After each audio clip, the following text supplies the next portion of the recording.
안녕하세요. 오늘은 정말 중요한 이야기를 해드리려고 합니다. 어깨 통증으로 고생하고 계신 분들, 특히 병원에서 수술을 권유받으신 분들께 꼭 들려드리고 싶은 이야기입니다. 최근 들어 어깨 수술을 무분별하게 권하는 병원들이 늘어나고 있습니다. 환자의 상태를 충분히 검토하지도 않고 보존적 치료의 가능성을 제대로 설명하지도 않은 채 수술부터 권하는 경우가 많아지고 있어요. 이런 상황에서 환자들은 혼란스러워하고 결국 불필요한 수술을 받게 되는 경우가 발생하고 있습니다. 먼저 어깨 문제가 발생하는 원인부터 살펴보겠습니다. 어깨는 우리 몸에서 가장 복잡한 관절 중 하나입니다. 회전근개, 어깨관절, 견갑골, 그리고 이를 둘러싸고 있는 수많은 근육과 인대들이 조화롭게 움직여야 정상적인 어깨 기능을 유지할 수 있어요. 어깨 통증의 원인은 정말 다양합니다. 회전근개 파열, 어깨 충돌 증후군, 오십견, 석회성 건염, 어깨 관절염 등이 대표적이죠. 하지만 여기서 중요한 것은 이 모든 문제들이 반드시 수술로만 해결되는 것은 아니라는 점입니다. 실제로 의학 연구들을 보면 놀라운 사실을 발견할 수 있습니다. 회전근개 파열이 있는 환자들 중 상당수가 수술 없이도 증상이 호전되는 경우가 많다는 것이죠. 특히 부분 파열의 경우에는 적절한 재활치료와 보존적 치료만으로도 충분히 일상생활에 지장이 없을 정도로 회복되는 경우가 많습니다. 그런데 왜 일부 병원에서는 수술을 먼저 권할까요? 안타깝게도 경제적인 이유가 큽니다. 수술은 병원 입장에서 수익성이 높은 치료법이에요. 물리치료나 약물치료에 비해 단기간에 많은 수익을 올릴 수 있거든요. 또한 일부 의사들은 수술 경험을 쌓고 싶어 하기도 합니다. 하지만 이런 이유로 환자에게 불필요한 수술을 권하는 것은 절대 있어서는 안 되는 일입니다. 수술의 위험성에 대해서도 말씀드려야겠습니다. 어떤 수술이든 위험이 따릅니다.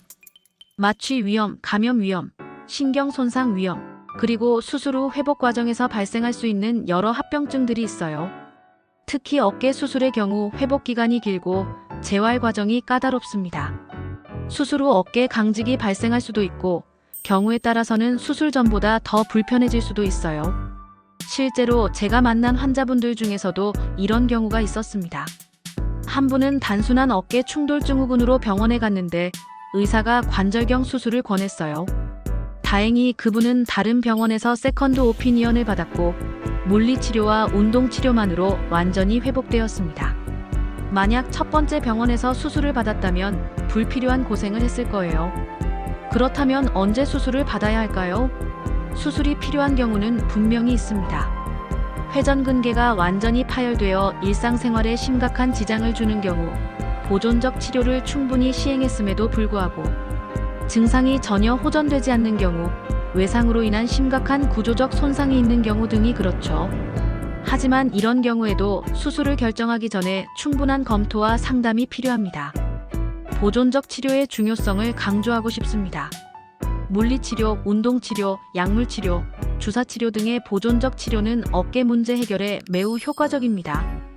특히 적절한 운동치료는 어깨 주변 근육을 강화하고 관절의 가동 범위를 개선하여 근본적인 문제 해결에 도움이 됩니다. 물리치료는 단순히 전기자극이나 온열 치료만을 의미하는 것이 아닙니다.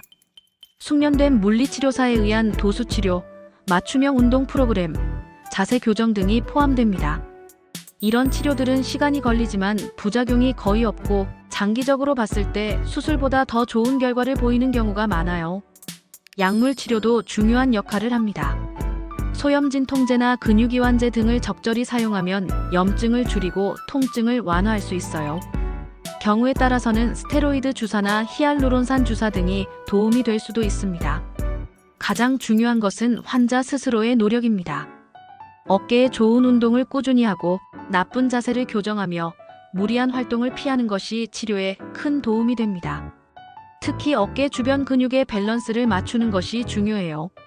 많은 현대인들이 앞쪽 어깨 근육은 긴장되어 있고 뒤쪽 어깨 근육은 약화되어 있는데 이런 불균형을 교정하는 것만으로도 상당한 증상 개선을 볼 수 있습니다. 그렇다면 병원에서 수술을 권할 때 어떻게 대응해야 할까요? 먼저 성급하게 결정하지 마세요. 의사에게 다음과 같은 질문들을 해보세요.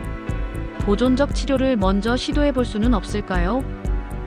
수술하지 않으면 어떻게 될까요?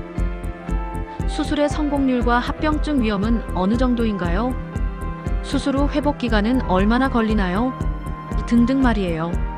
만약 의사가 이런 질문들에 대해 충분히 설명해 주지 않거나 무조건 수술만이 답이라고 고집한다면 다른 병원에서 세컨드 오피니언을 받아보는 것이 좋습니다.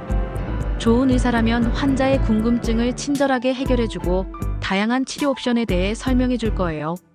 세컨드 오피니언을 받을 때는 첫 번째 병원의 영상 자료나 검사 결과를 가져가세요. 그리고 가능하면 어깨 질환 전문의나 재활의학과 전문의에게 상담을 받아보시기 바랍니다. 이들은 보존적 치료에 대한 전문 지식을 가지고 있어서 수술 외의 다른 치료법에 대해서도 자세히 설명해 줄 수 있어요. 또한 환자 스스로도 자신의 상태에 대해 공부해 보는 것이 좋습니다. 인터넷에는 신뢰할 수 있는 의학 정보들이 많이 있어요. 물론 모든 정보를 맹신해서는 안 되지만 기본적인 지식을 갖추고 있으면 의사와의 상담에서 더 나은 질문을 할 수 있고 치료 계획을 세우는 데도 도움이 됩니다. 보존적 치료를 선택했다면 인내심을 가지고 꾸준히 치료받는 것이 중요합니다. 수술과 달리 보존적 치료는 효과가 나타나는데 시간이 걸려요. 보통 3-6개월 정도는 지켜봐야 하는데 이 기간 동안 포기하지 말고 꾸준히 치료받으시기 바랍니다. 물론 보존적 치료가 만능은 아닙니다. 정말로 수술이 필요한 경우도 있어요. 하지만 그런 경우라도 충분한 검토와 상담을 통해 신중하게 결정해야 합니다. 수술을 받기로 결정했다면 경험이 풍부한 전문의에게 받는 것이 좋고 수술 후 재활 계획도 미리 세워두는 것이 중요해요. 어깨 건강을 위한 일상생활 습관에 대해서도 말씀드리고 싶습니다. 장시간 컴퓨터 작업을 하거나 스마트폰을 사용할 때는 자세에 주의하세요.